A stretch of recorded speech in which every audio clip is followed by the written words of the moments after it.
வந்திருக்கும் press and media நண்பர்களுக்கு ரொம்ப நன்றியை தெரிவிச்சுக்கிறேன். என்னுடைய ஃபர்ஸ்ட் படம் கருப்பு பல்சர். ஆக்சுவலி இந்த படம் வந்து கருப்பு பல்சர்ன்னு நான் பொல்லாதொரு படம் எல்லாருமே பார்த்துருக்கோம். வெற்றிமாறன் சாரோட ஃபர்ஸ்ட் படம். அந்த படம் தனுஷ் சார் நடித்து அந்த பைக்கு நான் வாங்கி ஓட்டினேன். அதாவது கருப்பு பல்சர் வாங்கணும் ஆசைப்பட்டு ஓட்டினோம். அதுக்கப்புறம் பைக் வாங்குவோம், விற்றுருவோம். அதுக்கப்புறம் பைக் மாற்றிட்டே இருப்போம். அப்புறம் நாளடைவில் ஜல்லிக்கட்டு ஒரு போராட்டம் நம்ம எல்லாருமே கலந்துக்கிட்டோம். அந்த போராட்டம் மெரினால நம்ம நிறைய பேர் கலந்துக்கும் போது நானும் அங்கே போராட்டத்தில் இருந்தேன். அந்த போராட்டத்தில் இருந்தும் நான் அடையாறு தான் என்னோட வீடு. அப்போ அந்த டெய்லி போவோம். அங்கே நம்ம என்னென்ன தேவை மக்கள் ஸ்டூடெண்ட்டுங்களுக்கு தேவை நம்ம ஃபீல்டு ஒர்க் பண்ணோம். அதுக்கப்புறம் ஜல்லிக்கட்டுக்கு பர்மிஷன் வாங்குறோம். ஜல்லிக்கட்டு விழா நடக்குது. அங்கே போகும்போது ஒரு சில பிரச்சனைகள்லாம் நம்ம பார்க்குறோம்.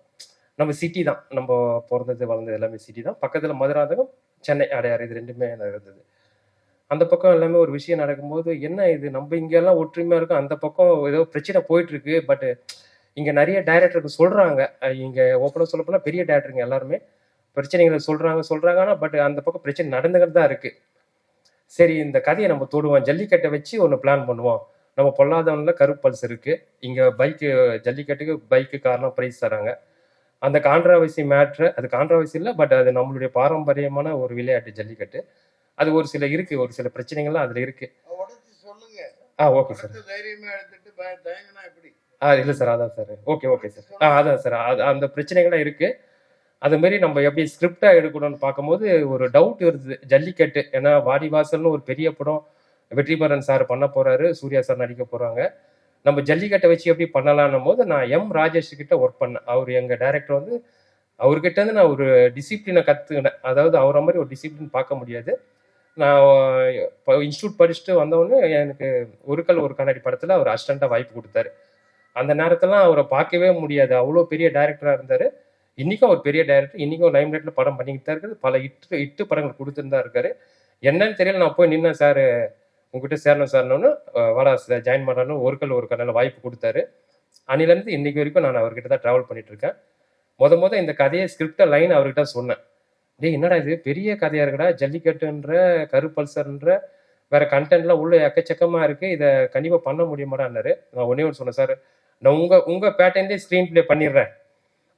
எஸ்எம்எஸ் பாஸ் ஓகே இந்த பேட்டர்ன்ல ஃபர்ஸ்ட் ஸ்டாப் தள்ளின்னு போயிடுறேன் சார். ஃபர்ஸ்ட் ஸ்டாப்பு உங்க பேட்டர்ல தான் இருக்கும். நான் அப்புறம் கிளைமேக்ஸ்ல கடைசி 20 மினிட்ஸ்ல நான் கண்டென்ட்டை சொல்லிக்கிறேன்னு சொல்லிட்டு, உண்மையாவே இந்த கதையோட ஸ்க்ரீன் பிளே பார்த்தீங்கன்னா ஒரு பாஸ் ஓகே அட்டகத்தி நான் குறைஞ்சது ஒரு 40-50 வாட்டி பார்த்த படம்.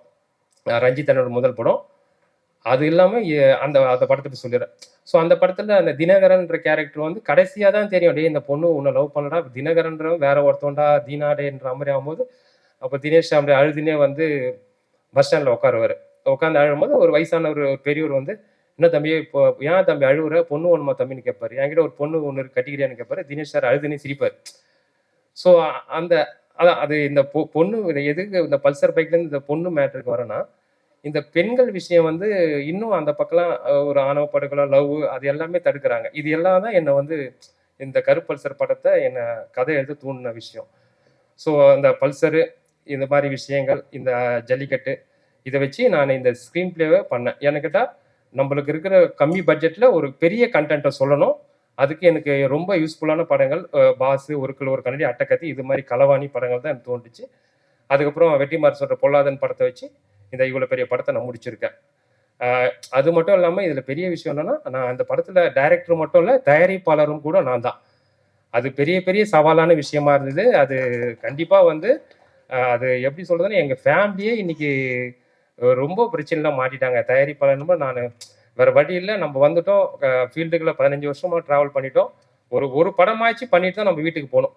இது மிலிட்ரியை விட மோசமான இடம் இந்த கோடம்பாக்கம். மிலிட்ரியில் கூட நம்ம ஒரு ரிட்டைர்மெண்ட்டு ஒரு அமௌண்ட் கொடுப்பாங்க. ரிட்டையர்ட் ஆனால் சரக்குலாம் கூட மிலிட்ரியில் கொடுப்பாங்கன்னு வைங்களேன், நம்ம அதை வாங்கிக்கலாம் குடிக்கலாம். ஆனால் அந்த கோடம்பாக்கம் வந்து இன்றைக்கும் என்னை அழிச்சின்னு தான் இருக்காங்க. பட் இன்றைக்கும் என்னை போட்டுன்னு தான் இருக்காங்க. அது ரொம்ப கஷ்டமாக இருக்குது. ரொம்ப ஒரு தயாரிப்பாளர், அதுவும் நான் ப்ரொடியூசர் கவுன்சிலில் தான் நம்ம மெம்பரே இந்த படம் பண்ணியிருக்கோம். பாவம் எல்லா தயாரிப்பாளரும் இன்னைக்கு அவ்வளோ பிரச்சனை இருக்குது. நீங்கள் பாருங்கள், இந்த நான் கண்டென்ட் வந்து ஜல்லிக்கட்டில் இஷ்யூ இருக்குது, லவ்வில் ஒரு இஷ்யூ இருக்குது, இப்போ எங்கள் ஃபீல்ட்லேயும் அவ்வளோ இஷ்யூ இருக்குது. இது எல்லாமே நான் பேசிகிட்டு இருக்கேன். கொஞ்சம் கட் பண்ணி பேசுகிறேன். என்னால் ஓப்பனாக எதுவும் பேச முடியாது. கொஞ்சம் மன்னிக்கணும். அதான் ஒரு கண்டென்ட்டை இவ்வளோ தூரம் நான் முடிக்கணும் சீக்கிரம், அதனால் நான் கட் பண்ணி பேசுகிறேன். ஸோ ப்ரொடியூசர் கவுன்சிலையும் நம்ம அந்த ப்ரொடியூசரும் காப்பாற்றுங்க, சப்போர்ட் பண்ணுங்க. கண்டிப்பாக நீங்கள் படம் பார்த்துட்டீங்க. எனக்கு தெரியும் செகண்ட் ஹாஃப் லாஸ்ட்டு ஒரு 30 மினிட்ஸ் எப்படி இந்த படம் இருந்திருக்குன்னு சொல்லிட்டு. கண்டிப்பாக என்ன ஓப்பனாக ப்ரெஸ்ஸு அந்த மக்கள்கிட்ட மீடியா எல்லாருக்கிட்டையும் நண்பர் மாதிரி கேட்குறேன். நம்ம ஒரு தொழிலை நேசித்து வரோம், அந்த தொழிலை ஜெயிக்கணும். இவ்வளோ தான் நம்ம விஷயம். அந்த தொழிலில் நம்ம இருக்கணும். மற்றது எதுவுமே நம்மளுக்கு ஆசை இல்லை. எல்லாமே காலங்கள் கடந்து போகிற மாதிரி தான் போயிட்டே இருக்கோம். ஸோ இதுதான் நான் இந்த டைமில் நான் தினேஷ் சாரை பற்றி சொல்லிக்கிறேன். அவர் இன்னைக்கு வரல. கண்டிப்பாக அவருடைய மனசு இங்கே இருக்கோம். டெய்லி டச்சில் தான் இருக்கார். என்னன்னா அவர் வந்து நான் இந்த படத்தை வந்து 25 நாளில் ஷூட்டிங் ஃபுல்லாக முடித்தேன். இவ்வளோ பெரிய படம் நீங்கள் பார்த்துருப்பீங்க. அது காரணம் வந்து தினேஷ் சார் தான். நான் தயாரிப்பாளர்ன்றதுனால எல்லாமே டபுள் கால் ஷீட் தான். 7 மணிக்கு நான் கேமரா வச்சா குறைஞ்சது 2 மணி வரைக்கும் நைட்டு போவோம், இல்லைன்னா 10 மணி வரைக்கும் போவோம். கண்டிப்பாக மற்ற ஹீரோ நடிப்பாங்களான்னு தெரியல. அந்த அளவுக்கு ஹார்ட் ஒர்க் பண்ணி நடிச்சு கொடுத்தாரு தினேஷ் சார். தினேஷ் சாருக்கு நான் ரொம்ப ரொம்ப நன்றியை தெரிவிச்சுக்கிறேன். அவர் இல்லைன்னா இந்த படத்தை கண்டிப்பாக நான் முடிச்சிருக்க முடியாது. ஃபர்ஸ்ட் தினேஷ் சாருக்கு தேங்க்ஸ் சொல்கிறேன். அதுக்கப்புறம் ஃப்ராங்க் ஸ்டார் ராகுல், இந்த படத்தை நீங்கள் பார்த்துருப்பீங்க. ஃபர்ஸ்ட் ஹாஃப்லேருந்து எண்டு வரைக்கும் ஃப்ராங்க் ஸ்டார் ராகுல் ஒரு காமெடி. இன்னைக்கு நம்ம இண்டஸ்ட்ரியில் காமெடியனுங்களே கிடையாது, உங்களுக்கு நல்லாவே தெரியும். நம்ம வர காமெடி டைரக்டர்கிட்ட இருந்து வந்திருக்கோம். நம்ம காமெடி வச்சு தான், டைலாக்கை வச்சு தான் ஒரு சீனை நம்ம நவுத்தி ஆகணும், வேற வழியே கிடையாது. நம்ம அவ்வளோ பெரிய பொருள் செலவு பண்ண முடியாது. நம்ம ரூமாக தான் வச்சு எடுத்தாகணும். ஏன்னா ஒரு நாளைக்கு 5 சீனாச்சு எடுக்கணும். அப்போதான் அந்த சீனை நம்ம முடிக்க முடியும் 25 நாள். அப்படின்னும் போது இந்த ராகுல், எங்கள் மச்சி ராகுலோட உழைப்பு, அவருடைய டேலண்ட்டு கண்டிப்பாக இந்த படத்தில் வெளிவரும். அதுக்கப்புறம் இவரை காமெடியே எல்லாருமே எப்படி பண்ணுவாங்கன்னு உங்களுக்கு தெரியாது. 3வது வந்து மன்சூர் அலிகான் சார். இந்த ஸ்கிரிப்ட் பண்ணும் போதே எனக்கு வந்து மன்சூர் சாருடைய அந்த அவர் லைன் எழுதும் போதே மன்சூர் சார் தான் நடிக்கணுன்ற மாதிரி முடிவு பண்ணிட்டேன். முடிவு பண்ணும்போது நான் சின்ன வயசுலேருந்து அவரை பார்க்கும்போது பயப்படுவேன். ப்ரெஸ் மீடியாலாம் அவர் பேச்சை பார்க்கும்போது எனக்கே ஒரு பயம் இருக்கும். வேற நம்ம எல்லாரும் பேசுறதை நம்ம பார்க்கும்போது ரொம்ப அவர்லாம் சொல்ற பேச்சில் கேட்க மாட்டாருப்பா, அவர் டைரக்ட்லாம் சீன் பேப்பர்லாம் தூக்கி போட்டு அவர் தான் டைலாக் பேசுவார்னு சொல்லுவாங்க. பட் ஆனால் அப்படிலாம் இல்லவே இல்லை. அதாவது மன்சூர் சார் மாதிரிலாம் ஒரு பர்சன் நம்ம பார்க்கவே முடியாது. அதனால தான் அவர் இவ்வளோ காலங்கள் நிற்கிறாரு. அவர் கேப்டனை பார்த்தவர், சூப்பர் ஸ்டார்லாம் பார்த்தவர். அதனால தான் இவ்வளோ காலங்கள் நிற்கிறாரு. கடைசி பாருங்க, எங்களா மாதிரி எங்கள் ஜென்ரேஷனையும் வாழ வைக்க வந்திருக்காரு சார். அவர் அடுத்த ஜென்ரேஷனை கண்டிப்பாக டாப்பில் தான் இருப்பார். ஆனால் ஒன்னே ஒன்று சொல்லுவார், டே என்னை இவ்வளோ வேலை யாருமே வாங்கலடா, அந்த கேரவன் நிற்க ஏற்கனவே சொல்லியிருக்கேன், அதை நான் ஏற்ற விட மாதிரி கேரவன் பார்க்கறதோடு தான் ஒரு வேலையாக இருக்கும், அவ்வளோ வேலை வாங்கியிருப்பேன். என்னை என்கரேஜ் பண்ணி டப்பிங்காக இருக்கட்டும், ஸ்பாட்டாக இருக்கும். ஏன்னா அவரும் அதே தான். 7 மணிக்கு மேக்கப் போட்டு 8 மணிக்கு வந்தாருன்னா 10 மணிக்கு தான் நான் அவரை அனுப்புவேன்.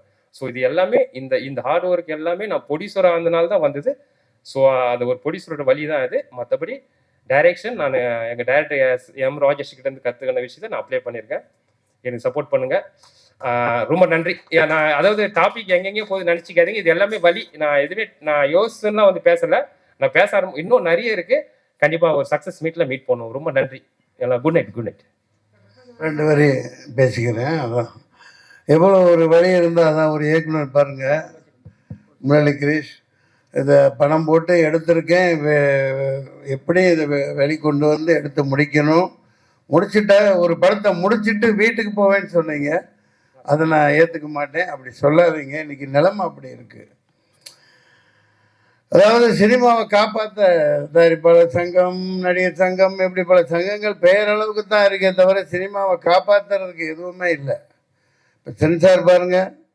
இப்போ விஜய் தம்பி படம், அவர் ஒரு மாஸ் ஹீரோ.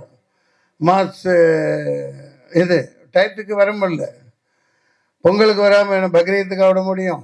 ஒரு டைம் எப்போ அது சென்சார் எல்லாம் அதுவும் இப்போ சென்ட்ரல் மயமாக்கிட்டா இது ரொம்ப கொடுமை. சென்சாருங்கிறது 4 ப்ரொடியூசர், ஃபைனான்சர் இருக்கணும், டைரக்டர் இருக்கணும், அந்த பாடியில் நடிகர், இந்த சம்பந்தமானவங்களும், சோசியல் ஆக்டிவிட்டி, சமூக சேவைகள், இந்த மாதிரி தான் இருக்கணும். இண்டிபெண்ட் பாடியாக இருக்கணும். இந்த சென்சார், வெங்காயம், இந்த மசாலெல்லாம் இனிமேல் இருக்கக்கூடாதுங்கிறது என்னோட கருத்து. அப்படி இருந்தால் எந்த 2 பாடி இண்டிபெண்ட்டாக செயல்படணும். இந்த தகவலை ஏன் சொல்கிறேன்னா, ஒன்று சென்சார், சென்ட்ரல் கவர்மெண்ட், எந்த கவர்மெண்ட்டும் இருக்கக்கூடாது. இந்த சொசைட்டியை பாதுகாக்கக்கூடிய மக்கள் 10-15 பேர் அதில் இருக்கணும். எந்த அரசு தலையீடும் இருக்கக்கூடாது. அடுத்து இந்த தேர்தல் ஆணையம், அது இண்டிபெண்டாக டிஎன் சேஷன் அப்படின்னு ஒரு ஆண்மகன் இருந்த வரைக்கும் அது தேர்தல் ஆணையமாக இருந்தது. அதுக்கப்புறம் கேவலமான மொல்லமாரிங்கெல்லாம் உட்காந்துட்டு இந்த நாட்டை நாசம் பண்ணுறாங்க. இந்த படம் வெற்றிக்கு வாழ்த்துக்கள். ரொம்ப கஷ்டப்பட்டுருக்கீங்க. மக்கள் நல்லா பார்ப்பாங்க, ஆதரவு தருவாங்க. அதிக நேரம் எடுத்துக்கிட்டேன். அடுத்த காட்சிக்கு தயாராகுன்னு நினைக்கிறேன். டைரக்டர் சார் டைரக்டர் சார் நீங்க சொன்னீங்க ஹீரோவோட மனசு இங்க இருக்கு அவர் இல்லைன்னு. Okay okay sir. ஆனா அந்த படத்தோட பப்ளிசிட்டி பிசினஸ் எல்லாமே ஹீரோ வச்சுதான். ஆமா சார். அவர் அன்னைக்கு பொங்கல் விழாவுக்கும் வரல, இன்னைக்கும் வரல. Okay sir. இன்னைக்கு வந்திருந்தா உங்களுக்கும் யூஸ்ஃபுல்லா இருக்கும், நீங்களே தயாரிப்பாளரு. கண்டிப்பாங்க சார். இதே மாதிரி அவர் ரஞ்சித் படம் எடுத்து படத்துல நடிக்கிறாரு, இதே மாதிரி வராம இருப்பாரா? ஏன் உங்க படத்துக்கு வரல சார்? உண்மையாவே ஒரு ரஞ்சித் அந்த படத்துல பிஸியா தான் சார் இருக்காரு.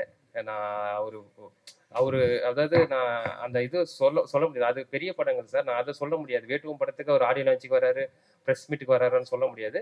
பட் எனக்கு வந்து அவர் இங்க வரல, உண்மைதான், எல்லாருக்கும் தெரியும். இங்க வரல, அது ஒரு குறையா நீங்க சொல்ல நினைக்காதீங்க. ஆமா, அது எனக்கு நல்ல மனிதருங்க அவர், ஒரே வார்த்தை நல்ல நடிகர். ஆனா ஷூட்டிங்ல என்னைக்குமே ஒரு கெட்டப்ல இருக்காருன்னு நினைக்கிறேன். அந்த படத்தோட தோற்றத்துல இருக்காரு, வெளியே வரக்கூடாதுன்னு. இல்ல, நீங்க கேட்ட கொஸ்டின் கண்டிப்பா 100% உண்மை. வேட்டுவம் படத்துக்கு அவர் வராம இருப்பாரா, ஆடியோ லான்ச்சுக்கு பிரஸ் மீட்டுங்கிறது நீங்க கேட்கறது 100% உண்மை. கண்டிப்பா அது வேற, அந்த டாபிக் வேற. பட் இப்போ வந்து டிஸ்டர்ப் பண்ணாதீங்க, அவர் நல்ல மனிதர். அவர் இங்க வரல, அவரோட மனசு இங்க இருக்கும், ஒன்றும் பிரச்சனை இல்லை சார். சார் இந்த படம் எடுக்கும்போது டோரா படம் என்ன பாக்குறீங்களா? ஓகே, டோரா படம் நயன்தாரா நடிச்சாங்க. ஆமா ஆமா சார். அதுல வந்து அந்த காருக்கு வந்து ஆவி இருக்காம, ஆவி நாயா இருக்கும். ஆமா, இது வந்து மாடா இருக்கு. ஓகே, இது எப்படி நாங்க ஏத்துக்கிறது? ஓகே, ஏன்னா நாங்க ஏற்கனவே அந்த படம் நாங்க பார்த்துட்டோம். ஓகே, இது மக்கள் வந்து எப்படி வந்து ஏத்துப்பாங்க? ஓகே. தென் அது இல்லாம வந்து சார் சொன்னாரு படம் ஸ்டார்டிங்லயே வந்து படம் வெளி வரலன்னாரு. எந்த படம் வெளி வரலன்னு சொன்னாரு? ஜனநாயகன். அதாவது வந்தாங்கன்னு நீ வராட்டி என்ன, அதாவது இது வந்து விஜய்க்கு ஆதரவாவோ எதிராவோ, இது கூட புரியாட்டி நீ எப்படி ஐயா பத்திரிக்கையாளர், இது கூட புரியாட்டி எப்படி ஐயா? அதாவது நம்ம குடும்பம், சினிமாங்கில ஒரு குடும்பம், அவருக்குன்னு ஒரு மாஸ் இருக்கு. அதுல அரசியல் இல்ல ஏன் புரியலன்னா, எடுத்த உடனே பேசும்போது என்ன சொன்னீங்கன்னா, படத்துக்கு இந்த படத்தை பத்தி பேச வந்துட்டு அந்த படத்தை ஏன் பேசுனீங்க? அதுக்காக தான் எங்களுக்கு புரியல. படத்தை மொத்தமா பார்த்தேன் இல்லையா, இவர்பட்ட வேதனைகள். ஒரு படம் அந்த டயத்துக்கு வரணும். அதான் சொன்னேன் நான், பிரியாணின்னா அன்னைக்கு சாப்பிடணும், ஃப்ரிட்ஜில் வச்சு 4 நாள் கழிச்சு சாப்பிட்றதுக்கு பேர் பிரியாணி இல்லை. அந்த மாதிரி அது மிகப்பெரிய கொடுமை. அந்த மாதிரிலாம் இனிமேல் இருக்கக்கூடாதுன்னா ஒரு சரியான கேர்ஜி மாதிரி, ஒரு ராவுத்தர் மாதிரி ஒரு சரியான ப்ரொடியூசர் கவுன்சில் ஒரு ஆள் இருக்கணும். அநேகமாக எல்லாம் நல்லா இருக்கும், யாரையும் குறை சொல்றதுக்கு இல்லை. இது மிகப்பெரிய வேதனை. அது ஒரு மாஸ் ஹீரோ, என்ன அரசியல் நடக்குன்னு தெரியல. கோட்டுங்கிறான், அங்கங்கிறான், மறுபடிங்கிறான், ஆர்டருங்கிறான். என்னடா நடக்குது இந்த நாட்டில்? என்ன யாரா இருந்தாலும் சரி, சினிமாங்கிற இந்த குடும்பம் அந்த இதுக்கு ஒருத்தர் பாதிக்கப்படக்கூடாது. எத்தனை ப்ரொடியூசர், எத்தனை பேர், அந்த ஆள் எத்தனாயிரம் கோடி போட்டிருப்பான் படம் எடுத்தவன், எத்தனை லட்சம் பேர். அந்த ஒரு பொங்கல் தான் அந்த இதுக்கு கொண்டு வரணும். அது தனி மனித சாதனையோ ஒரு ஹீரோவோட வேலையோ அதெல்லாம் கிடையாது. ஒட்டுமொத்தமா அந்த பாடு ஏதோ ஒரு தவறு நடக்குது, அது இல்லை என்னால் புரிஞ்சுக்க முடியல. அந்த வேதனை தான் சொன்னேன். ஏன்னா இவர் தான் பணத்தை போட்டு இவ்வளோ கஷ்டப்பட்டு எடுத்திருக்காங்க இல்லையா. அதனால இந்த சினிமாவை நம்பித்தான் நம்ம பிரஸ் எல்லாமே இருக்கும். அதனால அதெல்லாம் களையணும்னா உண்மையான கருப்பன்கள், உண்மையான ஒரு ஆர்வலர், இந்த நாட்டை நேசிக்கிறவே வரணும். டைரக்டர் சார், மன்சூர் சாருக்கு படம் முழுக்க இங்கேயும் சாப்பாடை பத்தி தான் பேசுறாரு. படம் முழுக்க சாப்பாடு சீன் வச்சதுக்கு காரணம் இந்த மாதிரி எதுவும் பேசிடக்கூடாதுங்கிறதுக்காக தானே, இந்த மாதிரி எதுவும் பேசிடக்கூடாதுங்கிறதுக்காக தான் சாப்பாடு சீனா? இல்ல சார், அவரு அதை சாப்பிடும் போது அழகா இருக்காரு. ஏன்னா அவரு நம்ம நிறைய பெரிய டைரக்டர் லோகேஷ் கனகராஜ் சார்லாம் சொல்லுவாங்க, அவரு சாப்பிட்டாலே ஒரு அழகுன்னுவாங்க. அதனால அவர் சாப்பிட வச்சது கண்டிப்பா அது கதை காலத்துக்கு நீங்க படம் பாத்தீங்க இல்லையா, அதான் ஒரு அழகு. அவ்வளவு சாப்பிட்றவங்களாம் கிடையாது, சாப்பிட்ற மாதிரி நடிக்கிறது தான். அந்த காலம்லாம் போயிடுச்சு. நான் வெஜிடேரியன் மாதிரி நம்ம அதிகமா சாப்பிட முடியறது இல்லை. இல்ல படத்துல அது ஓகே சார். நீங்க சொல்றீங்க சினிமா ஒரு குடும்பம், ஒரு படம் வெளியில வரல, நம்ம சட்டத்துக்கு புறமான கருத்து இருந்தா படத்தை சென்சார் நிறுத்தி வைக்கிறதுல என்ன தப்பு இருக்கு சார்? இப்ப இந்த படத்தை இல்லையா? அப்படி நான் சொல்ல போனா சொல்லுவேன், இது வேற மாதிரி போயிடும். கேரளா பயில்ஸ், காஷ்மீர் பயில்ஸ், இப்ப இந்த வந்துட்டு இருக்க மத ரீதியான அப்பட்டமான பொய்ய சொல்லிக்கிட்டு இந்த நாட்டை நாசம் பண்ணிட்டு இருக்காங்களே, அதெல்லாம் என்ன மயிருக்கு எப்படி வந்துச்சு? இவன் என்ன தப்பு பண்ணா? என்ன பேசிட்டு இருக்கீங்க? நான் நியாயத்துக்கு குரல் கொடுக்கிறவன். நான் சாதாரண அடிப்படை தரமட்டத்துல தர லோக்கல் தான், அதைத்தான் அதை எதிர்க்கிறேன். இந்த சென்சார் ஒரு மயில வேணாண்டா, மொக்காட்ட குடுற கையில இந்த ஆட்சியே வேணான்னு தூக்கி போடுங்க. உண்மையான வருவாங்க, 4 பத்திரிகை வாங்க, 4 சொசைட்டியில அந்த ஒரு மத ரீதியான உண்மையான ஆன்மீகவாதி 2 பேர் உட்காருங்க. சினிமாக்காரர் 4 பேர் உட்காரு, ப்ரொடியூசர் 4 பேர் உட்காரு, லிரிக்ஸ் ரைட்டர், இப்படி ஒரு 20 பேர் டீம் வைங்க. சென்ட்ரல் கவர்மெண்ட் ஒரு மயில் வேணாம், நீங்க கிழிச்சதெல்லாம் போதும். நிறைய பாதிக்கப்பட்டாச்சு. நன்றி, வணக்கம் சார். பஞ்சாயத்து சார் வாங்க, விட்டுற மாதிரி இல்லை உங்களை, வாங்க இங்க வாங்க. தோருங்க நீங்க இவ்வளவு நேரம் சென்சார் என்ன வேணாலும் கேட்கலாம். சென்சார் போர்டை கேட்டீங்கல்ல. நான் படம் எடுக்கிறவன் தான், எனக்கு சொல்றதுக்கு உரிமை இருக்கு. வாழ்க்கை ஜனநாயகன படத்தை 2 வருஷம் தூக்கிட்டு டெல்லிக்கு பொட்டி தூக்கிட்டு அலைஞ்சேன். இந்த ஞானசேகரன் கொடுக்கல. கடைசி நான் பொட்டியை தூக்கிட்டு இப்ப மாதிரி டிஜிட்டல் கிடையாது, அது வேற காலகட்டம். நான் சமாளிச்சுட்டு வெளியே வந்துட்டேன். வாழ்க்கை ஜனநாயகம்னு படம் அது நல்லா ஓடிச்சு. ஒரே ஒரு ஷார்ட் அதுல இருந்துச்சு, இந்தியா விற்பனைக்குன்னு போட்டிருந்தேன். எது இந்தியா விற்பனைக்குன்னு போட்டிருந்தேன். நான் ஒரு காலாங்கடை வியாபாரி. அதுல மேப், உலக மேப் இருக்கும், இந்தியா மேப் இருக்கும்.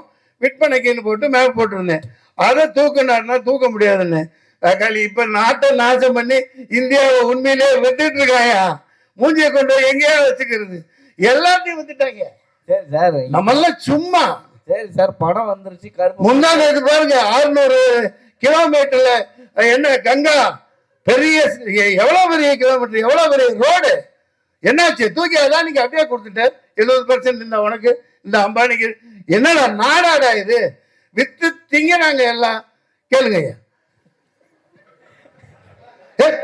இல்ல சார்.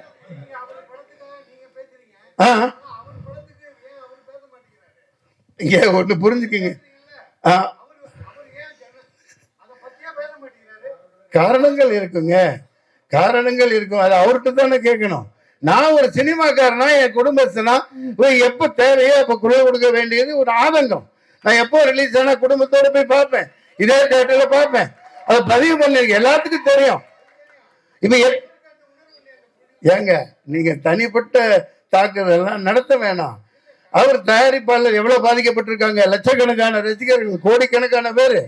அது ஒரு ஆப்டர் சினிமா தான் தூக்கி போட்டலாம், அது வேற விஷயம். ஆடியோ லான்ச்ல எடுத்துட்டு இருப்பாரு சார் அவரு. ஆடியோ லான்ச்ல எடுத்துக்க வரா, அப்புறம் என்ன ஆடியோ லான்ச்? புரியல. ஆடியோ லான்ச் ஆமாங்க, அதான் மலேசியாவில தான் மாலிக் பாய் பின்னிட்டானே. பெரிய மலேசியாவே தூக்கி போட்டு அது வரைக்கும் உலக சரித்திரத்துல இல்லாத அளவுக்கு பண்ணிருக்காரு. அவர் தான் ஏழையா சார்? நீங்க குரல் கொடுத்துனுறீங்க. தமிழ்நாட்டுல நடத்திருந்தா பரவாயில்ல. நான் ஒரு ப்ரொடியூசரா அதோட பேசுறேங்க. ஆடியோ லட்சம் பல கோடி போயிருக்கும். ஆமா, ஏன் தமிழ்நாட்டுல இருக்க மலேசியால போய் வைக்கிறீங்க? என்ன பேசுறீங்க? அமெரிக்கால கூட வைப்பாங்க. நம்ம தமிழ் சினிமா எங்க போயிருக்குது? துபாயில கூட வைக்கலாம். நல்லா நடந்துச்சா அங்க? என்ன பேசுறீங்க? டிக்கெட் விற்பனை பண்ணி தான் சார் உள்ள அலோ பண்ணாங்க. எது? டிக்கெட் வித்து தான் உள்ள. சரி, அதனால உங்களுக்கு என்ன போகுது? நீங்க வைத்தறிச்சல் பண்ணீங்க. கடைசி கஷ்டப்படுறீங்களே. சின்ன படம், அது வெறுப்பு அரசியல் கூடாது. இல்ல கேளுங்க, நீங்க என்ன கேட்டாலும் நாக்க புடுங்கிட்டு சாவற மாதிரி கேளுங்க. சின்ன படம் தியேட்டருக்கு வரலனா நீங்க கேளுங்க. ரீ ரிலீஸ் கேடிவி மொபைல் எல்லாத்தையும் போட்டாங்கல்ல, திருப்பி ரீ ரிலீஸ்க்கு தியேட்டருக்கு வரீங்க கேட்க வேண்டியதானே? இந்த படத்துக்கு யார சொல்றீங்க? என்ன சொல்றீங்க? உங்க தமிழ்நாட்டுல, நம்ம தமிழ்நாட்டுல தான் கேக்குறேன். எந்த படத்தை? இப்ப கூட தான் கீழே மங்காத்தா போயிட்டு இருக்கு, கில்லி போயிட்டு இருக்கு. லைனா புது படங்கள் வெளியிடுங்கன்னு சொல்ல வேண்டியதானே? இதெல்லாம் ஒரு விஷயமா? நான் கவுன்சில் இருந்தவன், நானும் தயாரிப்பாளர். நான் 11 படம் எடுத்திருக்கேன். இல்ல சார், தியேட்டர் கிடைக்கல. இப்ப அவர்கிட்ட டைரக்டர் கேக்குறாங்க, அவர் ப்ரொடியூசர். அதுதான் நண்பரு, தியேட்டர் கொடுக்க மாட்டேங்கிறாங்க, ஓடிடி கொடுக்க மாட்டேங்கிறாங்க. இதெல்லாம் சேனலைஸ் பண்ணணும். சரியான ஒரு பாடி இருக்கணும். ராணுவம் மாதிரி ஒரு நம்ம தயாரிப்பாளர்கள். ஏன்னா அவங்கதான் கடவுள்கள், அவங்கதான் முதலாளிகள். அதனால சகோதரர் கேட்டாரு, நண்பர், பழைய நண்பர் தான் அவர். நான் இவருக்கு வக்காலத்தை வாங்குறதுக்கெல்லாம் வரல, ஆதங்கம். அவர் பேச மாட்டேங்கிறாரு. சார் மன்சூர் சார், அவர் 2000 ரூபாய் அவர் ரசிகர்களையும் டிக்கெட் வித்து வதைக்கிறாரு. படம் ரிலீஸ் ஆகலன்னா ப்ரொடியூசர் சாகுறாங்க. அவர் பேச மாட்டேங்கிறாரு. நீங்க எல்லாம் பேசி என்ன போகுது சார்? அவர் நாளைக்கு அரசியல்வாதியை என் உடம்புல ரத்தம் ஓடுது இல்லையா? மீடியாவே மீட் பண்ண மாட்டேங்கிறாரு சார். நீங்க 2000 ரூபாய் வாங்கிக்கிட்டு அவரு சினிமா காட்டாருன்னு சொல்றீங்க. அதுக்கு பவர் இருக்குது. வாங்குறான், கொடுக்குறான். நீ அதே 9,000 ரூபாய் கொடுத்து ஒட்டு வாங்குறிய, ஒட்டு. அதுக்கு இங்க இருந்து கொடுக்குற, நப்பா மாட்டேங்க கொடுக்குற. 5000 ரூபாய் கொடுக்குறீங்க ஓட்டுக்கு, ஒப்பன் தாத்தா பாட்டங்காத்துவா கொடுக்குற. இவன் உழைச்சு சம்பாதிக்கிறான், சம்பாதிச்சு போட்டோம். வாங்க வாங்க பேசு.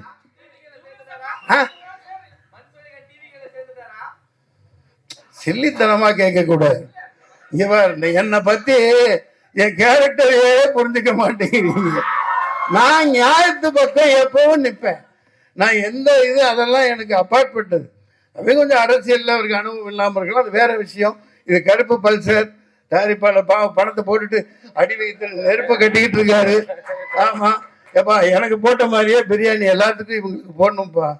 ராகுல் பேரு இவரெல்லாம் அண்ணன் விஜயகாந்த் ஐயாலாம் படம் எடுத்தாங்கன்னா ப்ரெஸ் மீட்டில் அப்படியே கமன்னு பிரியாணி போட்டு தான் அனுப்புவாங்க. நன்றி நன்றி நன்றி, வணக்கம். நன்றி.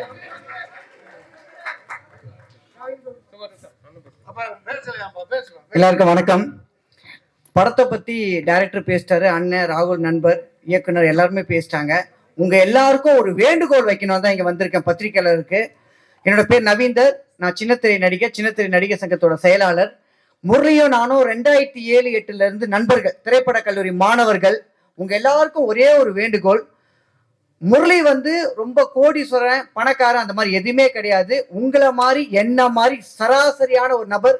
நாங்களாம் மதியானம் சாப்பாடு கூட அந்த நேரத்தில் கஷ்டப்பட்டிருக்காப்புல. ஆனால் இன்னைக்கு இவ்வளோ பெரிய படத்தை தயாரிச்சிருக்காப்புலன்னா பணத்தால் இல்லை, மனதால். அவர் எப்படியாவது இதை முடிக்க முடியும்னு சொல்லிட்டு ஆரம்பித்த காலத்துல இருந்து ஒருவேளை சாப்பிட்டுட்டு, எனக்கு நல்லாவே தெரியும் எவ்வளோ வேதனைப்பட்டிருக்காப்புலன்னு சொல்லிட்டு. நீங்கள் எப்படிலாம் கேள்வி கேட்டீங்களோ அதே மாதிரி உங்ககிட்ட எல்லாருக்கிட்டையும் நான் ஒரு வேண்டுகோள் வைக்கிறேன். தயவு செஞ்சு இந்த படைப்பாளி வளரணும், வெற்றி பெறணும்னா நீங்க மனசு வச்சா மட்டும்தான் நடக்கும். உங்க எல்லாருக்கிட்டையும் தயவு செஞ்சு கேட்டுக்கிறேன், இவருக்கு நீங்க சப்போர்ட் பண்ணணும். ஒரு முட்டையம்பா அண்ணன் சொன்ன மாதிரி நிறைய படம் அவர் எடுக்கணும், தயாரிப்பாளர் எடுக்கணும், வெற்றி பெறணும். அந்த படத்துல வெற்றி விழால உங்க எல்லாருக்குமே விஜயகாந்த் சார் மாதிரி ஒரு பிரியாணி போட்டு கலக்குவாரு. நீங்க எல்லாரும் சப்போர்ட் பண்ணணும்னு சொல்லிட்டு வேண்டி கேட்டுக்கிறேன். நன்றி.